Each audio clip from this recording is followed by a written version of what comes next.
aquella misma noche vino palabra de Dios a Natán diciendo: Ve y di a David mi siervo, así ha dicho Jehová, tú no me edificarás casa en que habite, porque no he habitado en casa alguna desde el día que saqué a los hijos de Israel hasta hoy.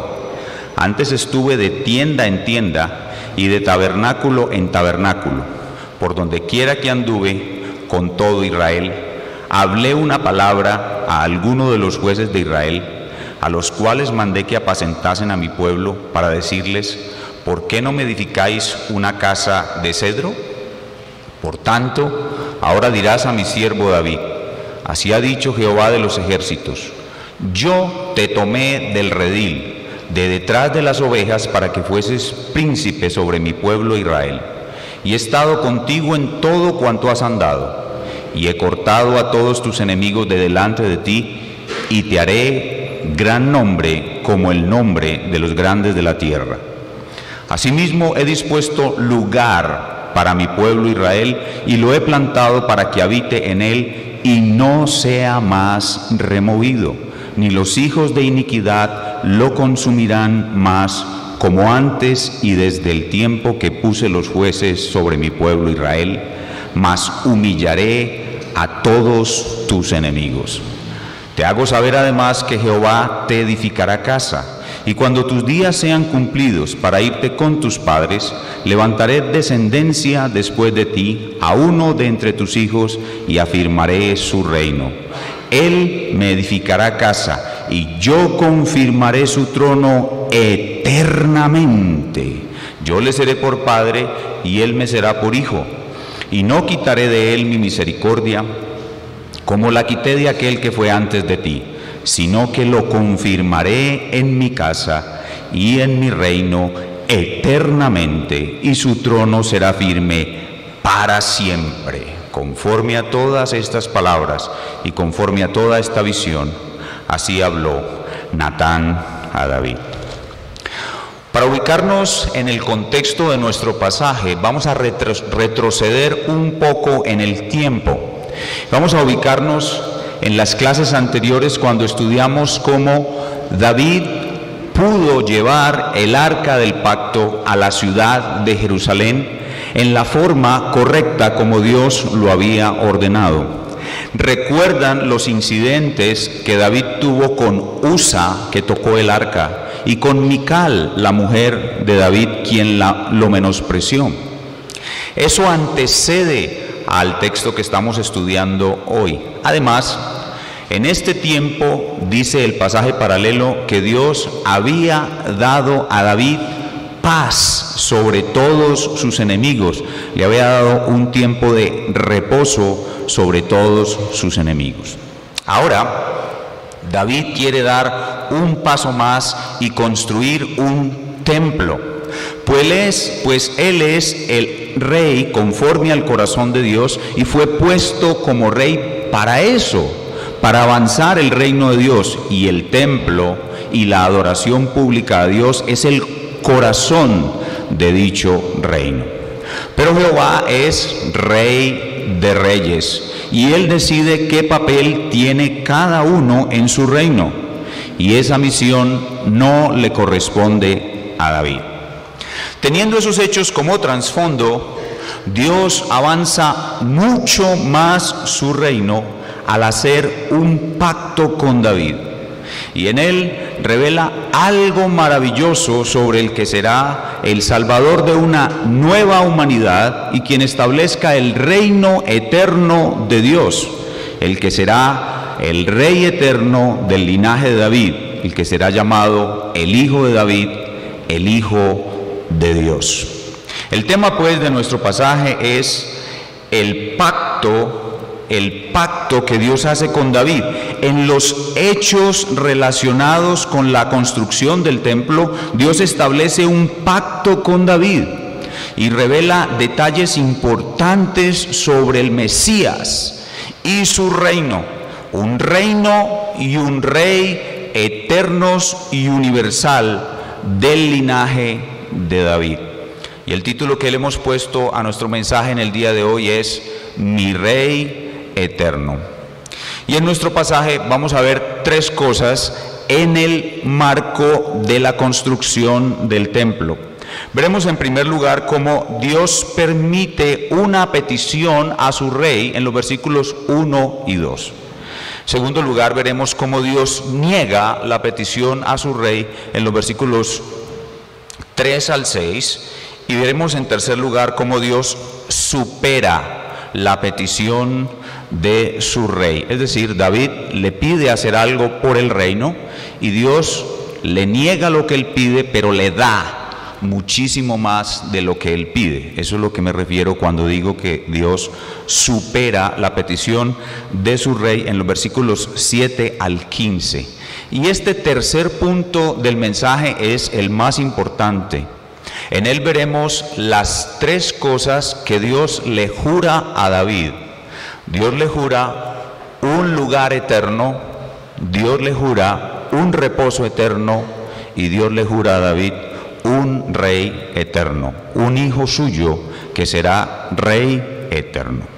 Ese es el bosquejo que vamos a usar para estudiar nuestro pasaje y de nuevo vamos a viajar en la máquina del tiempo y vamos a recorrer desde los días de David hasta los días de la eternidad. Vamos en primer lugar, Dios permite una petición a su rey. Y veamos cómo David habla a Natán, el profeta de David. Versículo 1. Aconteció que morando David en su casa, dijo David al profeta Natán: He aquí, yo habito en casa de cedro, y el arca del pacto de Jehová debajo de cortinas. Ahí pueden ver ustedes a un hombre conforme al corazón de Dios, lleno de pasión por el reino de Dios, que está dispuesto, que tiene muy buena intención. Y lo que David está haciendo aquí es reflexionando sobre todo lo que Dios le ha dado a lo largo de su carrera. Y lo que él está pensando es algo así como esto: yo tengo mucho, Dios me ha dado mucho, y el reino de Dios no tiene casi nada. Y le comenta esa intención a su amigo Natán, el profeta. Y el profeta Natán, al parecer, le da una respuesta aprobatoria sin consultar a Dios. Versículo 2. Y Natán dijo a David: haz todo lo que está en tu corazón, porque Dios está contigo. Veamos cómo David le niega esta petición cómo Dios le niega esta petición a David. Y ese es nuestro segundo punto. Dios niega la petición a su rey. Versículo 4. Ve y di a David mi siervo: así ha dicho Jehová, tú no me edificarás casa en que habite. Es un no absolutamente rotundo.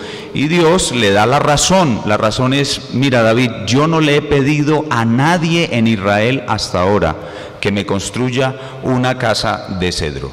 Además, en 1 de Crónicas 22:8 se nos dice otra razón por la cual Dios le negó esta petición a David, y es, dice el texto, porque tú has derramado mucha sangre. Y lo que Dios nos quiere mostrar aquí es que la iniciativa para el establecimiento del reino de Dios no puede venir de hombre alguno. La iniciativa debe venir de Dios. La verdadera fe y la verdadera relación con Dios no es lo que el hombre hace para alcanzar a Dios, es lo que Dios hace para alcanzar al hombre. Hemos visto entonces los dos primeros puntos muy sencillos de nuestro texto. Dios permite una petición a su rey y Dios niega la petición a su rey. Ahora llegamos al tercer punto, que es realmente el corazón del pasaje. Dios supera la petición de su rey y lo hace con el pacto davídico. Y vamos a ver qué es lo que contiene el pacto davídico. Pero antes vamos a hacer un par de preguntas que nos ayudan a ponernos listos para esta enseñanza. La primera pregunta es, micrófono inalámbrico: ¿qué es un pacto? Tenemos que saber primero, según la palabra de Dios, qué es un pacto. Normalmente los pactos que hace Dios con los hombres de la Biblia tienen una característica especial. ¿Quién puede levantar su mano y decirme qué es un pacto según la Biblia? Levante su mano.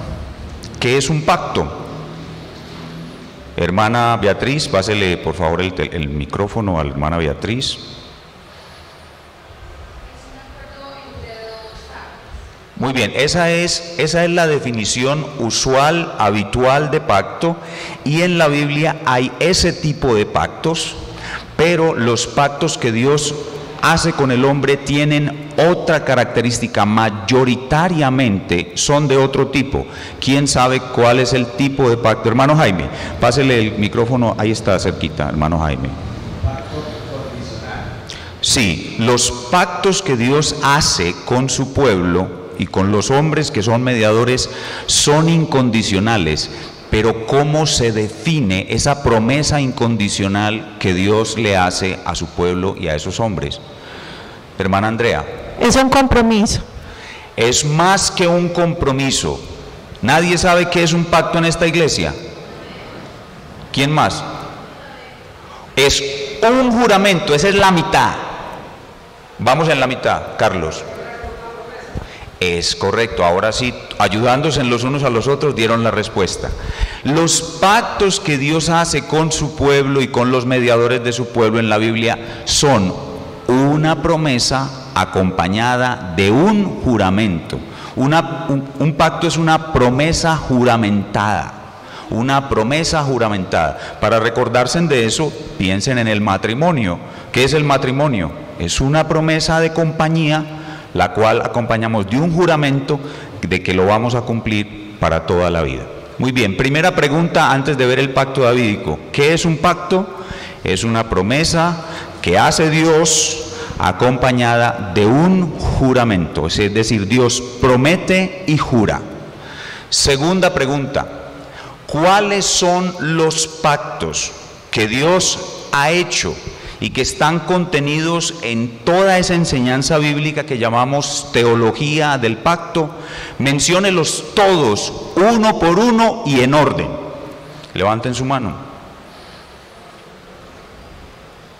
Están muy flojos hoy. A ver, ¿cuáles son los pactos? Uno por uno y en orden, que están contenidos en aquella gran materia de la Escritura que llamamos teología bíblica. Hermano Napo. Pastor, pacto intratrinitario. 1. El pacto adámico. 2. Pacto noético. 3. Pacto mosaico. Abraham. 4. Pacto mosaico. Mosaico 5. Davídico. 6. Nuevo pacto. Y nuevo pacto. Los percibieron, los escucharon. Vamos a repetirlos otra vez. ¿Cuáles son los pactos que están incluidos en esa grande e importante materia de la Biblia que llamamos teología del pacto? En orden: pacto intratrinitario, pacto adámico, pacto noético, pacto mosaico, pacto abrahámico, pacto davídico y nuevo pacto. ¿En cuál pacto nos vamos a concentrar en el día de hoy? ¿Sobre cuál pacto habla nuestro texto? Sobre el pacto davídico. Muy bien, estamos listos. Ahora sí, ajusten los cinturones de seguridad que vamos a despegar. Dios entonces comienza su pacto con David, recordándole a David todas las bendiciones que él le ha dado. Y esto es lo que se conoce como el preámbulo. Los pactos tienen un preámbulo. Después tienen unas condiciones y después tienen castigos y recompensas. No todos tienen esa estructura, pero esa es la estructura básica de los pactos. Entonces el pacto comienza con un preámbulo, y en ese preámbulo Dios le recuerda a David todas las bendiciones que él le ha dado. Es decir, el rey de David, el rey que está sobre David, el rey supremo, se identifica sobre David y le dice, le recuerda todo lo que le ha dado y le dice que aún le dará un nombre más grande. Pero a continuación le hace 3 promesas que sella con un juramento. Dios le promete jurado a David, o más bien le promete juramentado a David 3 cosas: un lugar eterno, versículo 9a, un reposo eterno, versículo 9b y 10a, y un rey eterno, versículo 10b al 15. Vamos a ver una a una, las 3 promesas juramentadas que Dios hace a David. Y en el día de hoy, en nuestro pasaje, no tendremos que preguntar dónde está Cristo en nuestro texto, porque este pasaje es todo acerca de Cristo. O sea que aquí la cristología vibra, palpita, se percibe por sí sola. Comencemos con un lugar eterno. Dios da una promesa juramentada a David de un lugar eterno. Versículo 9a. Asimismo, he dispuesto lugar para mi pueblo Israel, y lo he plantado para que habite en él y no sea más removido. Presten mucha atención a lo que voy a decir. Dios señaló el territorio de Canaán para que fuese el lugar para Israel morar con él. Y lo señaló desde el pacto abrahámico y llevó a los israelitas a ese lugar por amor a Abraham, no por la obediencia de ellos, porque ellos fueron tan desobedientes que muchísimos murieron en el camino. Fue por amor a Abraham que Dios les dio ese lugar y los llevó a ese lugar. Y en el camino les dio el pacto mosaico. Y a través del pacto mosaico les puso esta condición. Pacto mosaico es un pacto no incondicional, sino condicional. Y en el pacto mosaico les dice: escuchen bien, hijos de Israel, la permanencia en esta tierra donde los he traído depende de la obediencia de todo el pueblo al pacto mosaico. ¿Me escucharon bien? La permanencia de Israel en el lugar donde Dios lo colocó dependía de la obediencia de todo el pueblo al pacto mosaico. Cuando pasamos al pacto davídico, eso cambia. Ahora no será así. La tierra que Dios le está prometiendo aquí a David para su pueblo Israel será ganada y preservada no por la obediencia del pueblo, sino porque ¿estuvieron en mi clase, en mi sermón el domingo pasado? Muy bien, por la obediencia del rey. Y esto es algo maravilloso. El pacto mosaico se conecta con el pacto davídico y produce un cambio tremendo. El lugar donde el pueblo de Dios va a morar con Dios no será ganado ni preservado por la obediencia del pueblo, sino por la obediencia del rey. Y el rey la ganará y será posesión de ellos eternamente, porque cuando aparece el pacto davídico, todo está centrado en el rey, ya no el pueblo, todo está centrado en el rey. Aquí hay un avance en los pactos, del mosaico al davídico, ya no más la obediencia del pueblo, ahora la obediencia del rey, porque ahora hay un rey mediador que actúa unido a su pueblo, como aprendimos la clase anterior, en la unión entre el rey y el pueblo. Así que el pacto davídico es incondicional para el pueblo, pero condicional para el rey. El pacto davídico es incondicional para el pueblo, es un regalo de pura gracia, pero es un regalo que gana el rey con sus obras. El pacto de obras ya no está en el pueblo. El pacto de obras está con el rey. Y de esa manera Dios le va a dar a su pueblo un lugar eterno. Ahora, en segundo lugar, veamos que Dios le va a dar a su pueblo, como le juró, le prometió juramentado a David, un reposo eterno. Versículo 9b y 10a.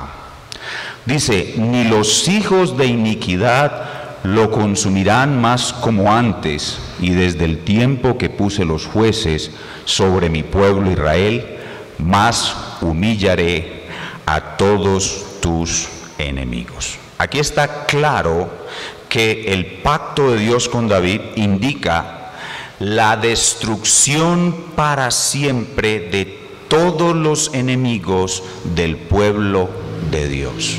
La destrucción para siempre de todos los enemigos del pueblo de Dios es algo que Dios le prometió a David. Y ahora entendemos un poco más la literatura davídica. Hay muy pocos salmos donde David no hable de estas cosas. Él le prometió a David que todos los enemigos de su pueblo serían para siempre destruidos. Y eso presupone una nueva tierra sin hombres impíos. Y presupone un juicio final para los malos ejecutado por el Hijo de David. Ya hemos visto pues dos de las promesas del pacto davídico. Primera, un lugar eterno. Segunda, un reposo eterno o paz eterna. Y en tercer lugar, lo más importante, un rey eterno. Desde el versículo 10b al 15. Te hago saber además que Jehová te edificará casa. Detengámonos ahí. Jehová te edificará casa. Esto ya lo he explicado anteriormente. Esta expresión casa, Jehová te edificará casa, se refiere a una dinastía. Los hijos de David tendrán seguro el trono de David, una dinastía que duró más o menos 450 años hasta antes del cautiverio. Eso significa Jehová te edificará casa. Y luego viene la aparición del Hijo de David, versículos 11 y 12. Y cuando tus días sean cumplidos para irte con tus padres, levantaré descendencia después de ti, a uno de entre tus hijos, y afirmaré su reino. Él me edificará casa. Hay un juego de palabras ahí con la palabra casa. Y yo confirmaré su trono eternamente. Cuando el texto dice, él, un hijo de David, uno de entre los suyos, me edificará casa, esas palabras tienen un doble cumplimiento. Tienen un cumplimiento histórico, puntual y contextual, el cual es obviamente cumplimiento que hace Salomón. Salomón, el hijo de David, quien es su heredero al trono, él construye el templo. Pero hay un segundo cumplimiento que se dará en el futuro, con otro hijo de David, que no puede ser otro que el Señor Jesús. El Señor Jesús edifica casa al Rey eterno, a su Padre Dios. Lo primero que hace es edificarle una casa espiritual, la cual es la iglesia. Es el reino del Rey eterno en su fase espiritual. Luego, en su segunda venida, Él construirá una casa eterna a Jehová. La iglesia como casa espiritual es temporal. Luego Él construirá una casa eterna a Jehová, donde la iglesia morará con Él y con su Padre por los siglos de los siglos, es decir, cielo nuevo y tierra nueva, la nueva Jerusalén, la morada final de Dios con los hombres, es decir, su reino eterno. Así que el Hijo de David construirá la casa de Dios en dos etapas. Primero construirá una casa espiritual y luego construirá una casa eterna. Así que estas palabras tienen dos cumplimientos, uno histórico y otro futuro. Pero aquí tenemos que hacer una pausa antes de seguir adelante y responder a una pregunta muy importante que ha causado confusión y aún sigue causando confusión entre los cristianos, especialmente del siglo XIX, segunda mitad, y del siglo XX. La pregunta es esta: ¿quién es el pueblo del Rey eterno que va a disfrutar estas promesas que Dios le dio a David? Levanten su mano. Levanten su mano, hermana Yura. La iglesia, el pueblo del Rey eterno que va a disfrutar estas promesas dadas a David es la iglesia, la cual está compuesta por los elegidos de Israel, más los elegidos de los gentiles, fusionados en una sola institución que se llama la iglesia. A esa y solo a esa son dadas las promesas de Dios a David y el llamamiento irrevocable. Y eso lo enseña claramente Romanos capítulo 9, del 6 al 8, que ustedes pueden ver en la pantalla. Dice, no que la palabra de Dios haya fallado. Y esta pregunta surge porque un posible contradictor de las enseñanzas del Pablo podría decir, yo veo a Israel destruido y alejado de Dios, entonces las promesas que Dios hizo a David han fallado. No que las promesas que Dios hizo a David han fallado, porque no todos los que descienden de Israel son israelitas, ni por ser descendientes de Abraham son todos hijos, sino que en Isaac te será llamada descendencia, esto es, no los que son hijos según la carne son los hijos de Dios y los herederos de las promesas de David, sino que los que son hijos según la promesa, es decir, los que tuvieron un nacimiento sobrenatural y espiritual como Isaac, son los contados como descendientes. Oh, verdad maravillosa y para mí clarísima en la Escritura, pero hay quien todavía continúa diciendo que las promesas que Dios hizo a David se las debe cumplir al Israel físico, al Israel natural, al Israel que hoy preside Benjamín Netanyahu. Es un gravísimo error. El lugar eterno es para la iglesia, el reposo eterno es para la iglesia y el Rey eterno es para su iglesia. Versículo 12b, Él me edificará casa y yo confirmaré su trono eternamente. Ese confirmaré su trono eternamente presupone que ese rey vive para siempre y es inmortal. Confirmaré su trono eternamente, se trata de un rey inmortal, y para que él sea rey tiene que tener súbditos, así que sus súbditos también tienen que ser inmortales. Es decir, que este rey le dará vida eterna, inmortalidad a todo su pueblo, el cual será una nueva humanidad sin pecado, y solo el Señor Jesús puede hacer eso. Versículo 13, yo le seré por padre y él me será por hijo, y no quitaré de él mi misericordia como la quité de aquel que fue antes de ti. Aquí hay algo muy especial. Yo le seré a él por padre, él me será por hijo. El rey, hijo de David, será llamado de una manera especial hijo de Dios cuando sea coronado. Los hijos de David que están esperando turno para acceder al trono no son llamados hijos de Dios. Nadie en Israel hasta este punto era llamado hijo de Dios. Pero cuando el descendiente de David era coronado, a partir de ahí es llamado hijo de Dios. Y eso nos lleva a otra pregunta. ¿Cuántos tipos de hijos de Dios enseña la Escritura? ¿Cuántos tipos de hijos de Dios enseña la Escritura? ¿Quién se atreve y quién hace un intento por decirme cuáles son los tipos de hijos de Dios que enseña la Escritura? Hermano Carlos Manuel, usted. No, hermano Jaime. Comience. Los hijos de Adán. Los hijos de Adán son hijos de Dios por creación. Muy bien. Sí. Siga. El Hijo de Dios, el Rey Jesús. El Hijo eterno de Dios. Siga. Y los hijos de Dios que aceptamos en Jesús a nuestro Dios. Se llaman hijos por adopción. Le faltan dos. Los hijos de los hombres, pero esos no son los hijos de Dios. Los hijos de los hombres son los mismos hijos de Adán. No invente, no invente. Hasta ahí. Más bien. Hasta ahí. ¿Quién me dice los otros dos?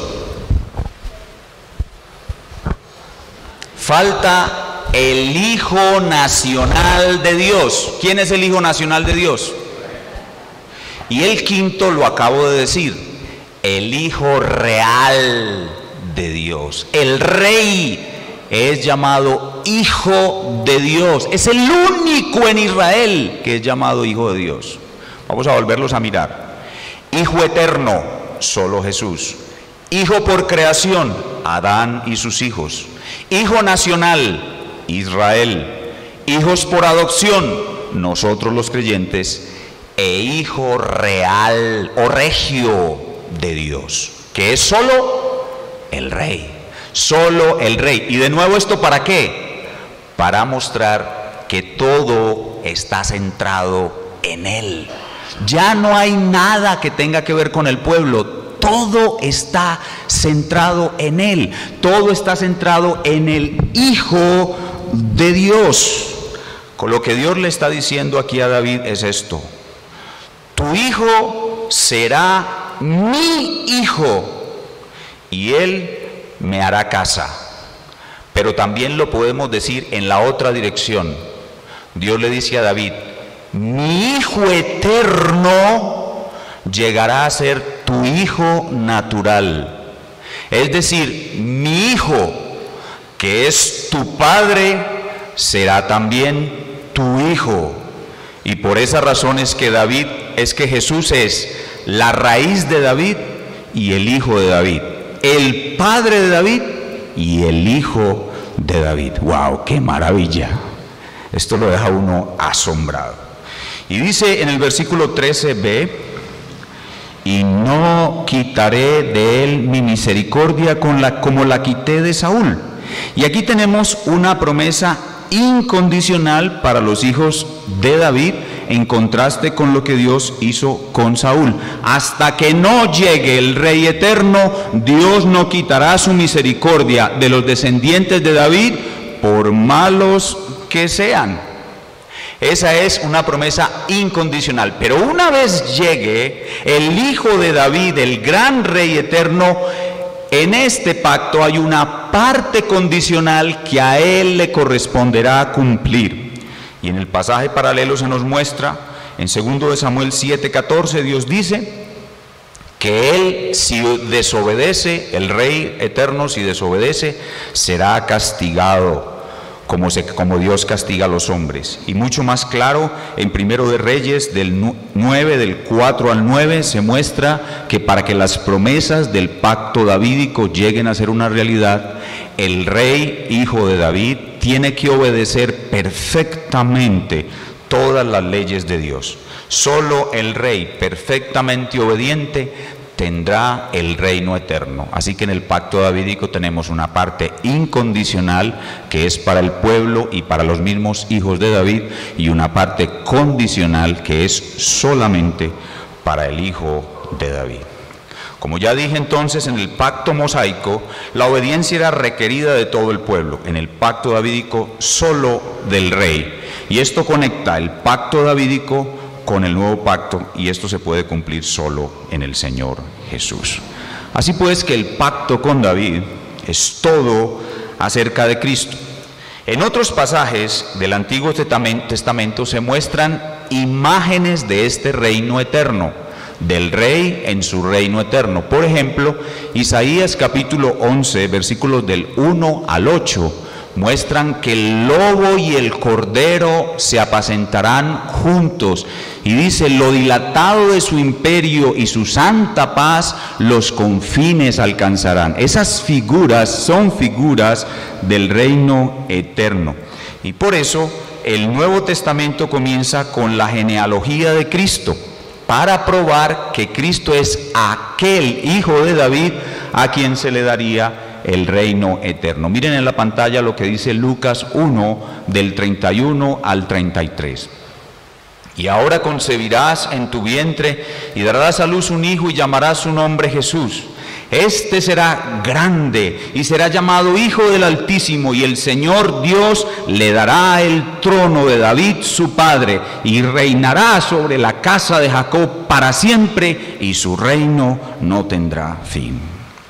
Pero el pacto davídico no muestra que ese hijo de David, el rey eterno, debía morir para poder asegurar esas tres cosas. Por lo tanto, hace falta una pieza en el rompecabezas de la salvación. ¿Quién me dice cuál es esa pieza? ¿Y dónde se enseña la muerte del Señor Jesús? No, en Isaías 53. Esa es la pieza que hace falta hasta este momento para poder configurar todo el plan completo de salvación a las personas del Antiguo Testamento. Pero aún ya teniendo en mente Isaías 53, aún queda faltando otra pieza en el rompecabezas de la salvación, para poder entender cómo este Rey eterno nos va a dar un lugar eterno, un reposo eterno y un Rey eterno. Y esa pieza que falta es la parábola del trigo y la cizaña. En la parábola del trigo y la cizaña se nos enseña algo que no se enseñó a nadie, a ningún profeta, nunca. Y es que el Rey eterno, para asegurar a su pueblo un lugar eterno, un reposo eterno y ser su Rey eterno, debía venir a la tierra 2 veces. En la parábola del trigo y la cizaña se muestra que su primera venida será como una siembra y su segunda venida será como una cosecha. Por esta razón es que Juan el Bautista se confundió después de haber reconocido a Jesús como el Cordero de Dios, porque ¿qué era lo que Juan el Bautista tenía en mente? Solamente el pacto con David y las promesas hechas a David. Por eso él no podía reconocer en Jesús al Rey eterno, porque él no sabía que tenía que morir, ni tampoco sabía que tenía que venir 2 veces. Bienaventurados somos nosotros que tenemos toda la revelación, y por eso el Señor Jesús dijo que el menor en el reino de Dios es mayor que Juan el Bautista. La conducta pues de Cristo, el Hijo de David, fue perfecta. Él nunca hizo mal y cumplió de manera perfecta toda la parte condicional del pacto davídico. Su obediencia perfecta fue la justicia que Dios atribuyó a su pueblo. Su muerte trajo el nuevo pacto y el aseguramiento de las promesas del pacto davídico. Su muerte concede la inmortalidad, la vida eterna a su pueblo para poder ser parte de un rey eterno, de un reino eterno. Su muerte construye el templo. Su muerte asegura la santificación de toda la tierra y un lugar eterno, la casa de Dios con el hombre. Y en su segunda venida se cumple la segunda promesa dada a David: todos los impíos serán destruidos. En su segunda venida tenemos un lugar eterno, en su segunda venida tenemos un reposo eterno, en su segunda venida tenemos la destrucción de los malos y el Rey eterno sentado sobre su trono para iniciar un reino eterno y universal. Solo Cristo trae a su pueblo un lugar eterno, un reposo eterno, y será su Rey eterno, y todo el pueblo responde. Ya hemos visto la parte histórica de nuestro pasaje, también la parte tipológica, y ahora en los 2 minutos que me quedan, la parte práctica. ¿Qué nos enseña esto a nosotros hoy? Y la parte práctica la vamos a ver respondiendo a un par de preguntas. La primera pregunta es: ¿cómo se entra a este reino eterno? ¿Cómo se entra a este reino eterno? Y la respuesta ya la hemos dicho: entrando primero al reino espiritual, a la iglesia. El que no entra a la iglesia no entrará al reino eterno, sino que será destruido como todos los otros malvados cuando el Rey eterno regrese. Y ahora la pregunta necesaria que sigue: ¿y cómo se entra a la iglesia? ¿Cuál es la puerta de entrada al reino de los cielos? ¿Quién sabe? Cristo es la puerta de entrada, pero ¿cómo se accede? A ver los hallazgos que les enseñé eso esta semana. ¿Cuál es la puerta de entrada al reino de Dios? Mateo 4:17. El arrepentimiento. Sí, obviamente el hermano Nelson tiene razón, la puerta de entrada al reino es Cristo, pero llegamos a Cristo por medio del arrepentimiento y la fe. En Mateo 4:17 Jesús dice, Jesús vino predicando y predicando decía, arrepentíos porque el reino de los cielos se ha acercado. Así que ¿cómo se entra al reino eterno? Entrando primero al reino espiritual. ¿Y cómo se entra al reino espiritual? Por medio del arrepentimiento. El reconocer que somos malos y que si no nos arrepentimos seremos destruidos por el Rey eterno en su segunda venida. ¿Y cuál es el símbolo visible de que hemos entrado al reino espiritual? ¿Quién me dice? ¿Cuál es el símbolo visible? ¿Cuál? El bautismo por inmersión. Hay que dejar eso bien claro. El bautismo por inmersión. Así que esa es la pregunta más importante que debemos respondernos después de haber entendido de una manera panorámica a través del pacto davídico el plan de Dios. ¿Cómo entramos a ese reino eterno? Entrando primero al reino espiritual, la iglesia. El que no entra al reino espiritual no entrará al reino eterno. Debes arrepentirte para poder entrar. Y la segunda pregunta es, ¿cómo debemos vivir ahora que estamos adentro del reino espiritual? Y la respuesta se nos da por todo el Nuevo Testamento. ¿Cómo debemos vivir, hermanos? Esperando al Rey eterno. Así debemos vivir. Y por eso es que Pablo nos dice, poned la mira en las cosas de arriba. ¿Qué es poner la mira de arriba? Es vivir con la expectación de que pronto vendrá el Rey eterno. Aquel que está mirando todo el tiempo la venida del Rey eterno, se purifica a sí mismo, se aparta del mal, aborrece el mal y avanza el reino espiritual. ¿Cuál es la única manera de avanzar el reino eterno? Avanzando el reino espiritual, evangelizando, plantando iglesias locales nuevas. Así servimos a nuestro Rey y avanzamos su reino espiritual. Así que entramos por el arrepentimiento y vivimos con la expectación de que Cristo vendrá muy pronto y de que las promesas de Dios hechas a David se cumplen en nosotros, la iglesia del Señor Jesucristo. Que Dios bendiga su palabra.